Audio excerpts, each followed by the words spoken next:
guest is best known for saving the world as Jack Bauer in the award-winning series 24 and for more recently playing the president in Designated Survivor. However, Kiefer Sutherland is putting his Hollywood heroics to one side for the moment as he prepares to release some new music. It's great. Yeah, we're loving it. Really Kiefer joins us now. Morning. Morning. How are you? We're good. Thank you very much indeed. Thank you very much indeed for joining us. Thank you so much for having me. You certainly kept me sane and a lot of other people sane during lockdown because of the fact that we could re-watch some really quite chunky series. So I thank you for that. Absolutely my pleasure. When we're talking about music, this is something that hasn't come as any sort of big surprise. It's been happening for a while. Yeah. You picked up a guitar very early on, didn't you? I did. I started playing guitar when I was about 10 years old, and we've been I've been making records for the last 10 years.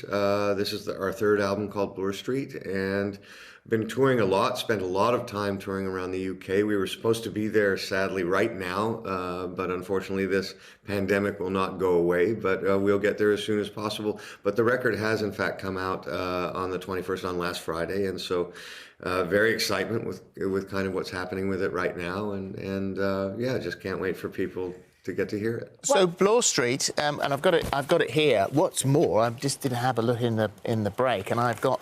See, I love a little bit. There you go. Of coloured vinyl. See, I love that. Bloor Street is Toronto. It's and you say that whilst you were actually filming, you went on almost like a trip down memory lane because a lot of your life happened on this street. Well, I grew up in Toronto, and I was walking down Bloor Street, which is the main street that goes east and west through the city.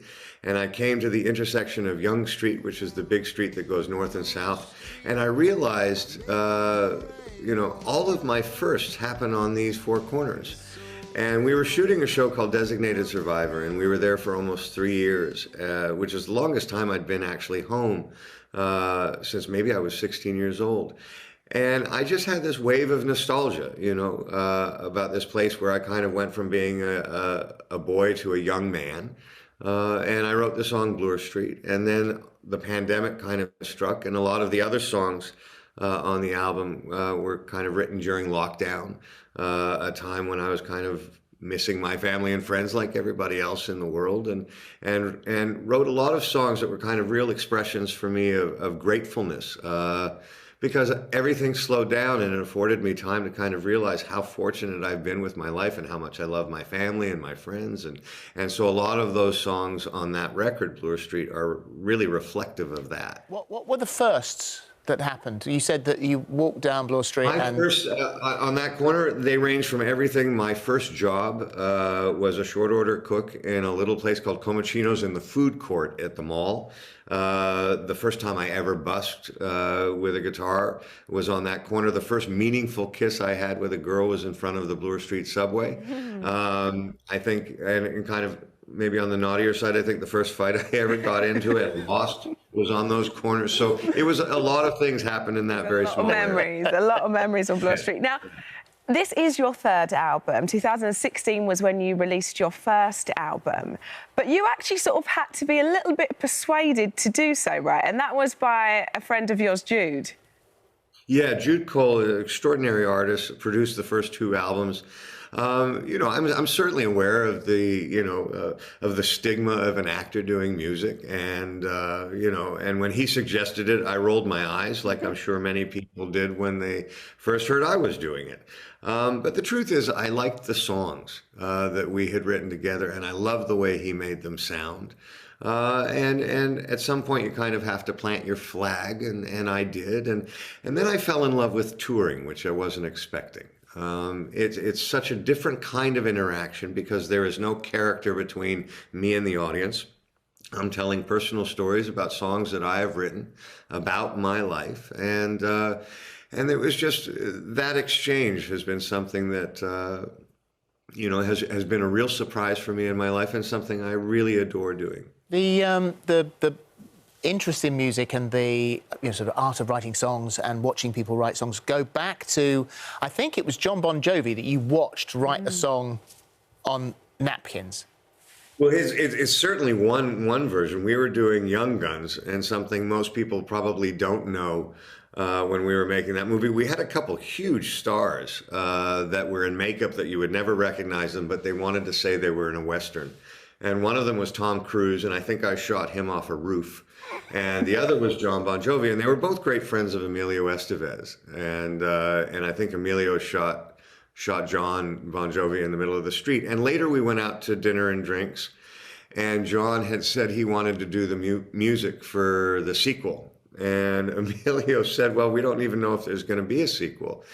And John said, well, don't be stupid. Of course there will. And that's when we realized John was smarter than we were. And he handed Emilio 3 napkins. And on those 3 napkins were the lyrics to Blaze of Glory. Wow. And he said, this is the first single. And Emilio has those 3 napkins framed in his house. And it was one of the biggest singles of the year. And it was on John's first solo record. But also, Incredible. it went on to have even more of an influence because this is where the love of country music started. You I think, bought or took the horse. I don't know whether you bought them or you took them, but let's not go into that. The horses in the movie. You then had you've got a ranch. And you take a little bit of a break for a while. You end up winning the national team roping competition in 1998. So you take everything seriously. I rodeoed on the. I'm just going to help kind of clarify some of that. I rodeoed on the USTRC circuit, and it's a whole circuit. So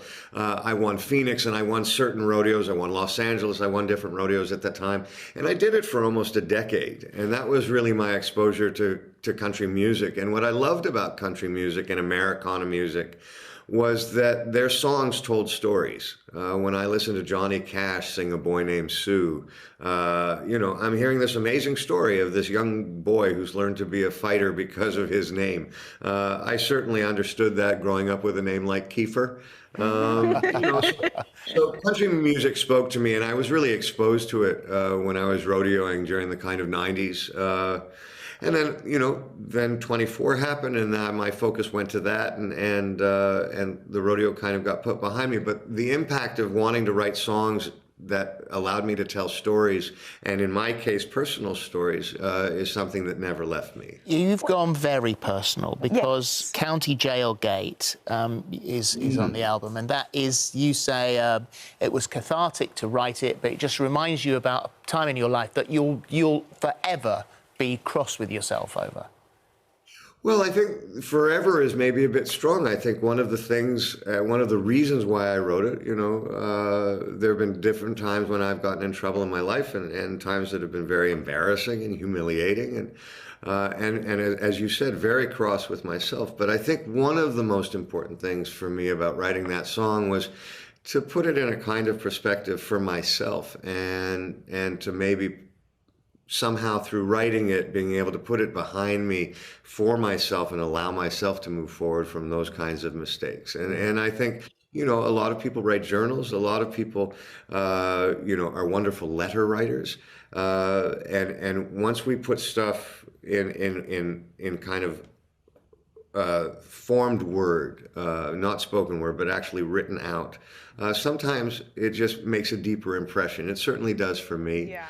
So sometimes I'll write a song because I'm trying to put something to bed. And that certainly was the case with County Jail Gate. It's like a healing experience, isn't it? When I was reading up about you this morning, this story, it actually blows my mind a little bit. When you were younger, as a lot of young actors do, house share. So I'm looking at the names that actually that you were house sharing with. So a younger Kiefer house shares with fellow actors. You all turned out to do all right, didn't you? So in that apartment, you have Billy Zane, Robert Downey Jr., yourself, and Sarah Jessica Parker.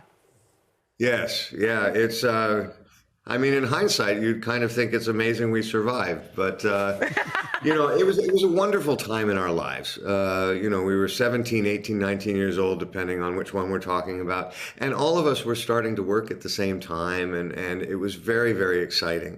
Really one of the best times in my life, and I look back on it, and friends that I still hold dear to this day. But what I do remember kind of the most was just that everything seemed that was in front of us, life was to be had, and we certainly did our best to do that. Really wonderful memory. It was we mentioned right at the very beginning the fact that during lockdown, people who maybe hadn't discovered the brilliance of 24 or the fact that they could really get into Designated Survivor. With 24, you have said, I think you've said, that the door is open. If they write something for Jack Bauer that is interesting enough, then you wouldn't say necessarily no. Is that true? No, my gosh, no. It's, I mean, television is not for everybody. It's, you play the same character over a long period of time, but it was really, for me, one of the greatest experiences and lessons I've ever had. So I have a love affair with that character. And I think the only reason that we stopped making the show is at some point it was how many bad days could one guy have? But it's a character that I miss very much. And if something were ever to make sense, I would certainly be open to doing it. Well, we'd love that. In the meantime, the album, Bloor Street, which we've been talking about, the single, Two Stepping in Time, out now. This is it. Are you going to tour it over here? Well, we were supposed to be there right now, and the conversation that we're having was supposed to be in person. Yeah, I know. But then this darn pandemic kind of got in the way. So we have just postponed our tour. We're pushing it back, but we are absolutely going to do it as soon as everything kind of settles down. Brilliant. Amazing. Well, maybe we can have you sitting here on the sofa chatting about it when you come over. But thank you, I would be Kiefer. thrilled. Yes. Thank you. Thank you very much. Thank you. Have a great rest of your morning. Thank you. Bye now. Thank you.